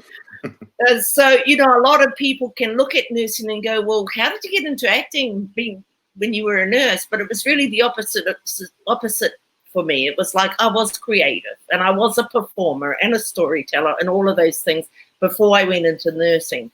It's just now that women have a lot more career options and opportunities, and it's also, Once for Warriors was a trailblazer in the way that it told little brown children that this could be a viable career for them. Mm-hmm. Now, especially now, and now with casting, unlike when I first came here, now it's wide open to diversity, ethnic diversity. Now's actually a really good time for people like myself. It wasn't when I first came here, because it was still very boxed, and I didn't come in any particular one box. When Tim Ueda and I, Cliff could play Middle Eastern, because if you look at his side profile, he looked like a spitting image of Osama bin Laden. So that's how he got cast in Hollywood. True Lies, right? Yeah, he was in True Lies. Yeah. I remember that, yeah. Yeah, Three Kings. And he could play Mexican. Me or Tim didn't pass for Mexican or Middle Eastern roles, but Cliff did. Having said that, now in this day and age, I don't think he could play Mexican roles anymore, and because now you've got enough Mexican actors. I don't think now that Mexican roles should go to Mexicans. You know, it was different than 20 years ago. Because we're talking Once for Warriors. Well, actually, 2020. It's actually more than 25. No, 26 years ago. 26, yeah. Yeah, it's like 26 years ago. Yeah, oh God. Oh my goodness. That's a long time. That's a long time. But its impact is just it's still a very, very relevant and important movie. Yeah, And, I do get more attention for that than anything else. For one, because it's the kind of movie, I say this to people, when you think about what are your favorite movies, and they're movies that touched your heart or touched, really kicked you in the gut. Those are the movies you remember, because I've seen thousands of movies. I can't remember all of them. I remember the ones like from my childhood. The first one that made me cry was Born Free, which was about Elsa, the lion. You got to watch it. If you've never seen Born Free, you must. No. It's a watch. It was a classic. It won a lot of Oscars. It's about the lion growing up in captivity, and they have to release it out to the wild. Oh, I never forgot that movie. And then in my teens, I'll never forget it. It rocked my world. One Flew Over the Cuckoo's Nest. Yeah. And I would go on many years later to meet the son of that actor, who looked just like his father. The role played by, I'm sorry, I don't have the Samson. Something Samson. But you know that role, I love that role, and I love that movie. And so Once for Warriors is that kind of movie. People, I know exactly when and where I watch those movies, and people will say the same about Warriors. I know exactly when and where I watched their film. I've had a lot of people say to me, I went home and we all argued after that movie. Because a lot of arguments in different households. And but it's, the good thing, going back to what Rosa asked, is I think the most important thing before you can make a change is you've got to have this dialogue. Like I said earlier, everyone knew there was domestic violence going on. Nobody talked about it. It was all hush-hush. Now you talk about this. And we don't change, and things can't change until they're brought out into the light, until you can have a dialogue and say, well, look, this is kind of no longer acceptable behavior. Or, or pick up that phone or go down the road and say to your cousin, hey, cuz, that's not right what you're doing. You can't be beating up on your kids. You can't be. We have to be that change. We have to have that courage to, to be accountable. To go, well, okay, you may not be popular, but the important thing is when you think about what's more important here, when a child's life is at stake, what's more important? We have to do, we as Indigenous people have to do that for ourselves and for our own communities, because nobody's going to come in and do it for us. And if anybody tried to, we'd resent them anyway. We have to do it for our own communities, and it starts with our own families. And that's why I'm all about heal the family, because when you heal a family, that family goes on to create and be part and parcel of a better community. And we are always going to be tribal people. We're always going to be about family. That's just the way we are. That's the way we roll. It's in our genes. Yeah, kinship. We need that. We have a real need for that. So I'm lucky I come from a really close family, and also too, just to who I am, I've had the same friends I've had all my life.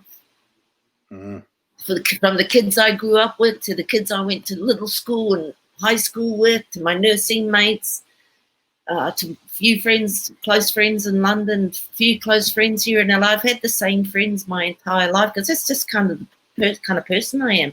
I have a lot of acquaintances, because you work with a lot of hundreds of people, every different production. But you know who your friends are. You've got to hang on to your friends, because fame and fortune are fleeting things. They're not permanent. Family is permanent. Friends. Very true. Very, Ian very has told true. me that many times. Ian keeps. Yeah, it's not real, right? It's not real. No, well, it is. It is actually. It's when I look back on it, It is a privileged position. I remember, I'll share this because I've already outed myself that I have addiction is part of my lifestyle, and it's something I've had to learn to manage throughout my life. My oldest habit and the hardest thing I ever did in my lifetime was quitting my tobacco. Oh, me too. I always say this to people, right? I could live too. without sex, sugar, drugs, alcohol. I could live without all of that. Mine was my American spirits, my tobacco. And I remember having a cigarette once on our marae, which is our meeting place, and this old Kaumatua elder came up to me, and he just, out of the side of his mouth, he said to me, he said, Rena Owen, he said, whether you like it or not, you're a role model. He said, those little kids over there, they're watching you smoke. Did that make me stop? No, but I heard the message. And I finally stopped 4 years ago, but it was absolutely the hardest thing I ever did. But if I can do it, anybody can do it. But it's like you two. We're all in these privileged positions where we can garner the attention of people and talk story. You've got this very successful novel, which I'm really looking forward to read when I get my complimentary copy. Yeah, I'll send it to you. Don't worry. It's part of the privilege. So you come to learn that it's a position that you can utilize for the betterment of your people, or for the betterment of whatever your passion is that because I didn't handle it initially. I didn't cope with it at all when Warriors first had all this enormous success, because I grew up in gumboots milking cows. Nothing in my personal or professional life prepared me for the scrutiny of the harsh public eye. It was overwhelming. It was really horrible. So I just said to my mother at that end of the first year, I need to either get out of the industry or learn new skills, because people are going to want to talk to you. So with that, you do learn new skills that come with the personal responsibility of this privileged position we all have, where we can be a voice and a face for our communities. And I can see you looking at your screen, so Auntie Kim must be telling us it's time to wrap up. Are you, Kimmy? My fellow flu flogger. I have like a very, very similar story too. We got put in our place because, a Tribe Called Red, we first started playing in clubs, right? Like we weren't playing festivals. We weren't playing to kids. We weren't playing, like, it wasn't about like representing our culture. It was about playing in a club and having a club night. Like there wasn't anything more to that when it first started. And as we started, like, we would drink on stage. We would have like we'd have our beers beside us while we DJ, and we'd have all these things. And then we'd start playing festivals, and, we were still drinking at the time, and we'd bring beers out and like kind of put them. And then we started talking about like, maybe there's kids in the crowd now. Like maybe we shouldn't like walk out with beers. And then an elder put us in our place really quickly as we were having that conversation. Yeah. And the elder didn't get mad at us. They're just like, listen, like, kids are looking at you now, put it in a cup, right? Like, just don't make it look like you're chugging booze like we were at one point in our careers. So obvious. Yeah. Well, elders are good for that. And I'm kind of, well, I'm not quite yet, but I'll soon be in that elder category. If you're an elder, then I'm almost there too. I'm just, not yet. I don't want to assume that mantle yet.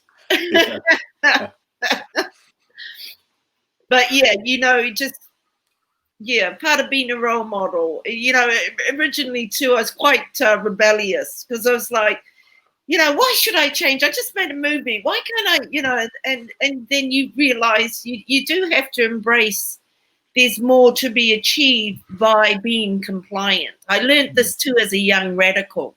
There's a lot of it, so I understand what's going on with these youth. There's a lot of energy and anger. That's what drove me in my 20s to write my first plays and to pursue this acting, because I'd gotten shook, I'd gotten woken up and put in touch with my own pain. And with pain is your passion. There's a lot of energy in that. But anyway, I lost my train of thought. I must be becoming an elder. But you know, you utilize it. You just, yeah. It's a drive that I had, but I like now being at this stage in my career where I'm not always running on adrenaline, you know, which nicotine was very much about. Every puff of a cigarette was feeding that adrenaline and just going. It's a more peaceful, kind of calmer as you get older. But there's no shortcuts to it. And when you become comfortable in your own skin, then you can, and then also too, you said the word earlier about giving back. And I think that's the gift of maturity, is when you get older, and if you're still here and you're still blessed to do what you love to do, it is more about how can I be of service? Because it's not about me anymore. In my 20s it was, in my 30s it was. Because in your youth, you're figuring out who you are, and you're figuring out your place in this world. So a lot of it is about me.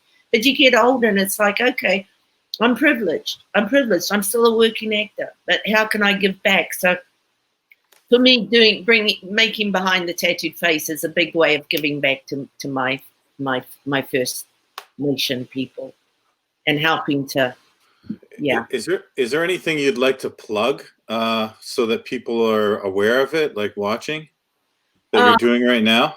Well, at the moment, Siren is still screening. We had our finale 2 Thursdays ago, but it's still screening on Hulu. So you can actually get season 1, season 2, and season 3 on Hulu. I'm in 3 shows on Hulu. I'm in Siren as one of the series regulars. I'm in this, I'm a reoccurring character in Seth MacFarlane's show, The Orville. And really? yeah, you wouldn't recognize me necessarily because I'm in very heavy prosthetics. Little quick story and a point to this lesson is I got asked to audition for the pilot, and I read the script and I thought, no, I'm not right for that role of the doctor. But they said they still want to see you. So I went and I did the work and prepared and went in and did a good audition, but I didn't get the role. But there was this character in episode 3 and I thought, oh, she's perfect for this character. I'm the first female Mocklin. So listen there, young actors, all writers, whatever industry, never turn down an opportunity, because you just don't turn down that opportunity. If I'd said, no, I'm not right for this role, I'm not going to bother, I might be a couch potato, I did the work. And look where it led. It led me to play the first female Mocklin. And Seth so enjoyed working with me and so enjoyed what I did with the role, which was really a one monologue speech in a courtroom, that he wrote another episode for me in season 2. And maybe there'll be future episodes, who knows? But that was trailblazing, because the Orville is like Star Trek. Seth MacFarlane's a genius. There's another visionary for you. That guy, he's extraordinarily talented, but he's clever. He brings a lot of depth to what he says and has to say politically through humor. He's pretty damn awesome, actually. And he's in a position, he's just, he's still got the Family Guy going. He's got, he's just extraordinary. So I'm blessed to work with him. And The Gloaming is a 8-part miniseries that I shot in Tasmania and was made for Stan Australia, which is Australia's Netflix. That should be launching soon on Hulu. And of course, there's always Once Were Warriors. There's Star Wars episode 2. Episode 3, I'm a blink. So I wouldn't say watch episode 3. There's a horror film actually on a horror platform that's coming out if people like horror. I haven't posted about it yet, but it's coming. Oh, I don't know the net. I will post about it on my social media. That's what you call it, social media. I've learned because I was really very anti doing social media. And I thought, girl, this is the way, this is the future. This is all my nieces and nephews. It's all like this. They don't even look at their phones. Yeah. And then I thought of my grandmother and her first black and white TV. And I thought, God, if my grandmother could embrace the black and white TV, then why can't I embrace the technology of the present, which was social media? And now I don't mind being on social. It's good. It's a good platform. So I always post anything work-wise, and I'm on Instagram, people. Rena Owen, Renaowen. No S. If you put an S on, Owen is Welsh on my great-grandfather's side, Welsh, Owen. You put an S on it, Owens, it's English. Big difference. So don't put an S on Owen. Yeah, so I always post about anything that's on air or can be seen. As I said, hopefully we'll find out soon, I hope, about Siren Season 4 and when and if that will happen. And the New Zealand film hopes to shoot in August, September. So that's all a bit up in the air right now. We're waiting on Siren. To see what happens with that. As you pump stuff out, I'll pump it out on my social media. So Thank a lot you. of Canadian. Yeah, me too. Yeah, it's good. It's good, you know.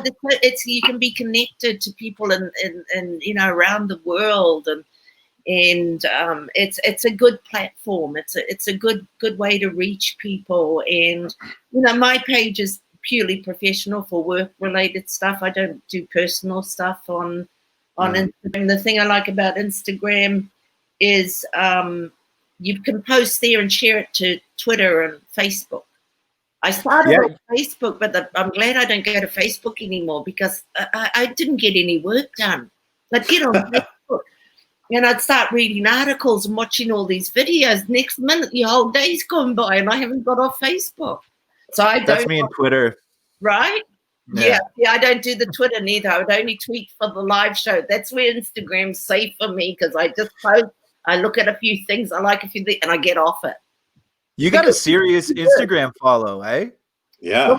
A lot of that, thankfully, came from Siren. We have, and I just want to, if you're still listening to any of our Siren fan base, thank you guys, because they've just shown the love to us. They just love our show and they love us. And we've got a very fervent, faithful following, Siren. So I know they'll all be heartbroken if we don't do season 4. I mean, I'll be disappointed, but at the same time, life goes on. And I've, as a creative, you guys would be used to this too, is we have to learn to be good at just living one day at a time, because we work in very unpredictable industries. You know, we don't work a 9 to 5 where we go to an office. We you know, often as an actor, I never know where my next paid gig is, but I have faith that there'll be another paid gig and it'll be what I'm supposed to spiritually, divinely ordained to do, if that makes sense. I'm better at being spirit-led now. Right.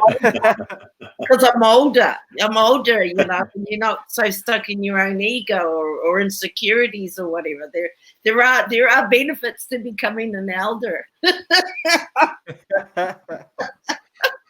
You get, you know, people let you in first. You get to eat first too. Yeah. You get off in a chair. Yeah. It's true. Oh boy. But yeah, we can do this. We can do this again, you know. Let's do it again. It might be yeah, please. I'd love this. Was so much fun for me. I can't explain how much I've been looking forward to this. Rena, this has been incredible. This has been your work has been life-changing to me, and being able to converse with you has been a huge checklist or a check off my to-do list of life. It's been awesome hanging out with you. Thank you, bro. You too. It's been my pleasure, and it's definitely part of the privilege. And seriously, I meant it, bro. I'm looking forward to reading your book. Yeah. As I mentioned earlier, that day will come when I'll write my autobiography, and there's a lot of things, stories I have to tell, but not, as we say, Māoridom nā te wā, by and by, you know. And at the moment, I'm too busy being an actor, and I would like to get my movies made. Yeah, maybe like I'm supposed to be putting it into a screenplay, so I don't know. You know how to do that? Maybe we could talk. I don't know. You know, got to make connections, right? Absolutely. And I've been very lucky, you know, that I've been very connected to the Native community here in LA, right back to Heather Ray when she was the one who set up the Native program for Sundance. Robert Redford handpicked her to set up the Native program, and then of course Bird Running Water. took over from her. That would have been at the end of the 90s. And I was very lucky to get a Native scholarship to go to the Sundance Producers Lab with my project. So absolutely in Sterling, you know, I know a lot of the Native filmmakers. Are you familiar with Sterling Hargo? Oh yeah, for sure. Sterling Hargo, for sure. Yeah. He, when it comes to those personal, those stories, he's just. I've always seen him as a native Jim Jarmusch. He's very original and incredibly unique. But first, I got to read the book, bro. I got to read the book, bro. You know. I'll get Lucy to send one out to you right after this. Yeah. Well, it's been a pleasure for me, and as I say, part of the privilege to give back. And thank you to everyone who's tuned in, and you know where to find me at Rena Owen. All right. God bless. Thank you so much, Rena. Don't get that. Yeah, watch out for that COVID. That COVID's still lurking, so kind of remain diligent. But no, thank you for having me, and we'll do it again. Hopefully, Can't wait. Not too distant. Maybe I'll be down in New Zealand with the scenic New Zealand backdrop. Yeah, that'd be beautiful, brilliant. Awesome. Okay, bum up, okay. Be good. All right. Be good. Marcy, bye-bye. Yo, right? That was. I know. What are we doing? Like, how is this even happening? How is this happening to us? Like, seriously. Thank you to Kim behind the curtain. I want to give a big shout out to Jenna for making all of our graphics, and she just celebrated a birthday, so happy birthday, Jenna. Big shout out to the incredible Rena Owen. Oh my God, that was what a beautiful person. What an incredible, generous. Oh, extremely talkative, generous. and you know, I can listen to her all day. Oh, but I know that she has an interview back home that she needs to jump on. Oh, really? Yeah. So yeah. Wow, we went over time then, eh? I think so. Anyways, I want to thank everybody for hanging out. Abchi Miigwej Pasindawak. Thank you for listening. My name is Ian. Oh yeah, of course. Sorry, Jesse. The Thistler right here. That's me. I want to say special shout out to Terry Falter's niece. She's a young fan of mine. She just read my book, and I just want to say thank you. You know, that you read my book and for listening to me and Ian chat with Rena. Did you know 15-year-olds were reading your book? I do. The young people, hear me here. Now I sound like an elder. Young people actually connect with the book like they're one of the biggest demographics. Wow. I think they appreciate the candor. Like I'm just telling my life straight, and so they really connect with that because kids are a lot smarter than we give them credit for. So, yeah. Absolutely. Mm-hmm. All right, man. I just want to remind everybody that next week it's a big one. We have our North of 60 reunion, and we're going to have Tina Keeper, Tom Jackson, Dakota House, Timothy Weber, and the writer Jordan Wheeler, the incredible Jordan Wheeler himself. Be sure to tune in. Please share this everywhere you can. This was a lot of fun. I'm having so much fun doing this, bro. Yeah, this is incredible. It just keeps growing. It's like it's good, you know, organic. Yeah, it's a lot of fun. I'm glad I get to do this with you. Thank you so much for letting me hang out with you once a week. Always. Me too. I'm like, yes. All right. Goodbye, everybody. Take care.